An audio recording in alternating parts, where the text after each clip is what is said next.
jaaliyada ka soo jeeda deegaanada Sool Sanaag iyo Cayn ee ku dhaqan magaalada Birmingham ee gobolka West Midlands UK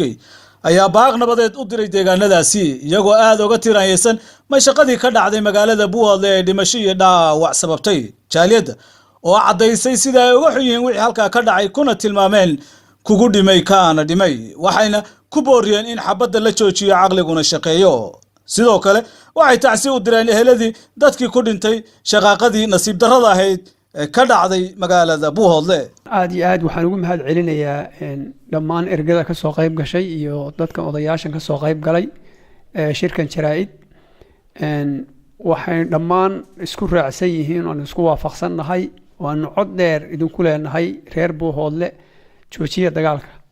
arrintan aan meesha maanta u fadhino waa arrin aad u nasiib darro ah waa arrin aad u naxdin badan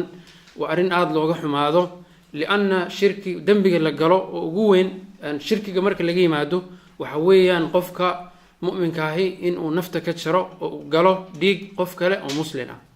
dambi ka weyn ma jiro oo la galo walakum fil qisasi haya nolol waxay idinku jirtaa qisaasta qisaastu waxa weeye qofkii qof dila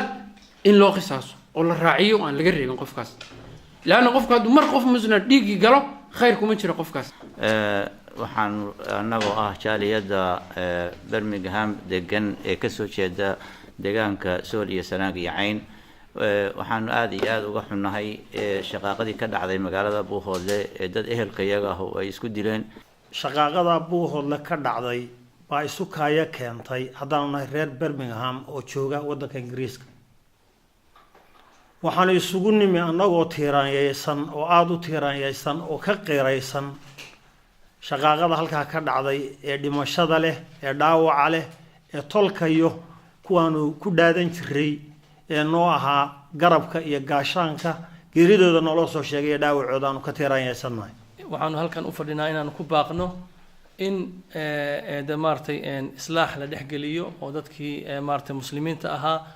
ee boardku fuulay lala hadlo waana ka naxnay hana la joojiyaanu ku baaqaynaa waxa la ii sheegay aniga bari dhaweed waxa Buuhoodle ugu dambeysay markii garaad Cabdirasaaq Alcalama saarayay kadib intii aan ka soo maqnaa ayaa waxa laga dhisay taaladana beebe baa la saaray bebeega waxaan idin weydiinayaa maxaad ku xasuusataan raggii dhintay baad ku xasuusataan kuwa aad hadda leynaysaan ee dhiigiina garabkiina ah ee tolkiina xigtooy maxaad idin u dhisaysaan ma taalo labaad baad u dhisaysaan war xishooda war diinta u noqda war islaam noqda oo nabiga kaleey salaatu wa inoo sheegay in fitantu badanayso in jahligu badanayo qofka intuu qori qaato dad maqaayad fadhiya ama dad islaax iyo wanaag u socda qofka ninka leenayo xabad saa u marinaya waa xamaaqadii meesha ugu dambeysay qofkaas iyadoo wali laga soo kabanayo abaartii sima ee deegaanadaasi sida baan u saameysay ayay jaaliyadu sheegtay sida kaliya looga gudbi kara caqabadahaas ay tahay in la helo xasilooni lagana shaqeeyo nabadda iyo isku soo dhawaanshaha ummadda iyo in laga hortago xiisad kasta oo hurin karta colaad dib u dhacna u keeni karta reer Buuhoodle iyo dhammaan deegaanada SSC aad iyo aad baan runtii uga naxnay waxa meesha ka dhacay aad iyo aad baan runtii uga naxnay kamaana jiifsan wax laga jiifsadana maaha waayo waxa meesha ka jira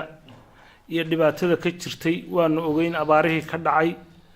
darxumada taalla ee dadkii daadsan yahay meel walba waxba looma turin waxba lama eegin waxaanu leenahay la daba qabto waxaana reer Buuhoodle laba arrimood midna waan ku cambaaraynayaa oo ay leeyihiin oo dhaqan u ah midna waan ku ammaanayaa mid waan ku cambaaraynayaa oo beeladu markay soo socoto iyagoo arka sida looga hortago ma yaqaaniin midna waan ku ammaanayaa markay dhacdo way xakameyn karaan oo aad bay xarfaan ugu yihiin uguna wacan yihiin gobna ugu yihiin siday u xakameeyaan uga hortagaan waxaan rajaynayaa ta kalena inaad ku dartaan oo idinka dhiman waxaan kale oo rabaa annagu idinlama joogno codka iyaga iyo qalbiyada iyada idin soo gaadhaya oo idinla jooga waxaanu codsanaynaa inaad u dhiganugulaataan tolka idin soo gurmaday oo idinla jooga oo aydan haddii wixii hore waxba ku darin oo caqligu uu shaqeeyo oo berrito nin waliba waanan hubaa maantada tan facaylka ashalay samaysay nin waliba ka qomamaynayaa shaydaanka aydan u heelin oo aydan garabka saarin uusan idinku shaqaysan arrinta aad iyo aad bay noo taabatay aad baan uga xunnahay waxaanu leenahay inna lillahi wa inna ilayhi raaji'uun intii dhimatay ilaahay ha u naxariisto intii ku dhaawacantayna ilaahay ha u boogadhayo oo caafimaad waara ha siiyo reer Buuhoodle waxaan leenahay caqligu ha taliyo kitaabka ilaahay u noqda waxa kaliya idin deeqa waxa weeye waa kitaabka ilaahay waxaan idinka rajaynayaa dhammaantiin inaad gacmaha is qabsataan oo nabadda iminka ay culimada iyo odayaasha iyo ka shaqeynayaan iyo dadka kale ee tolka yimi ergada ah aad la shaqaysaan oo si wanaagsan ula shaqaysaan oo lagu qanco wax dambana ayna dhicin ilaahay idinkiisa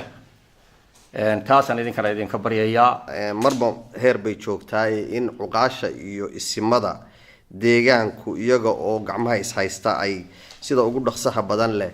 u tagaan meelaha ay shaqadu ka dhacday waxaanu leenahay walaalayaal colaad joojiya oo hogaansama dadka ergada ah ee tolka idin soo gurmaday hadda waxaanu maqlanaa dad odayaal ah ma taqaanay oo ergaba waxa la gaarsiiyay in loo hogaansamo aan idinka codsananaa oo la soo dhaweeyo oo la maqlo